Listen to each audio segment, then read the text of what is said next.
యామిని గారు మీరేమో కూటమిదే విజయం అంటున్నారు. వైసీపీ మాత్రం మాదే విజయం అంటుంది. ప్రమాణ స్వీకారానికి డేట్ కూడా ఫిక్స్ చేసుకుంది. దీనిపై మీరేమంటారు?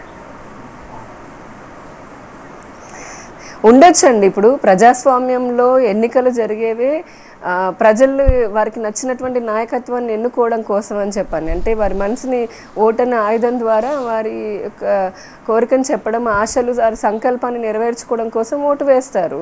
కాబట్టి ఇక్కడ జగన్మోహన్ రెడ్డి గారు వైసీపీ పార్టీ మేమే వస్తాము అని చెప్పుకోవడంలో తప్పు లేదు. కానీ అది వాస్తవంగా జరగాలి కదా. 2019లో ఒక్క ఛాన్స్ ఇవ్వండి అని చెప్పని ప్రజల ముందుకి పాదయాత్ర రూపంలో జగన్మోహన్ రెడ్డి గారు వెళ్ళారు.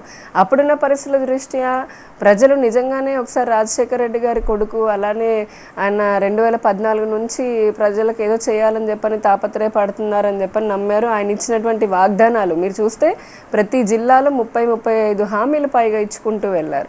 ఇవన్నీ నమ్మి ఒక ఛాన్స్ ఇద్దామని ఇచ్చారు. కానీ 5 సంవత్సరాల పాలన చూశారు కదా. పాలన మొదలుపెట్టిన డే 1 నుంచి 45 లక్షల మంది ఇసుక భవన నిర్మాణ కార్మికులు పొట్టగొట్టారు. ఆ తర్వాత 10 సార్లు పైగా కరెంటు ఛార్జీలు పెంచారు.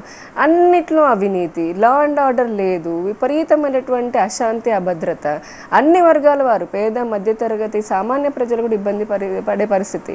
ఇంత చూసిన తర్వాత కూడా మళ్ళీ మేము వస్తాం, ఎందుకంటే అఫ్కోర్స్ ఏ పార్టీ కూడా మేము రాము అధికారంలోకి, మేము ఓడిపోతున్నామని చెప్పుకోదు. కాబట్టి జగన్ గారు కూడా అలా చెప్పుకోవడంలో, వారి పార్టీ వాళ్ళు ప్రమాణ స్వీకారానికి డేట్ ఫిక్స్ చేసుకోవడంలో తప్పేమీ లేదు.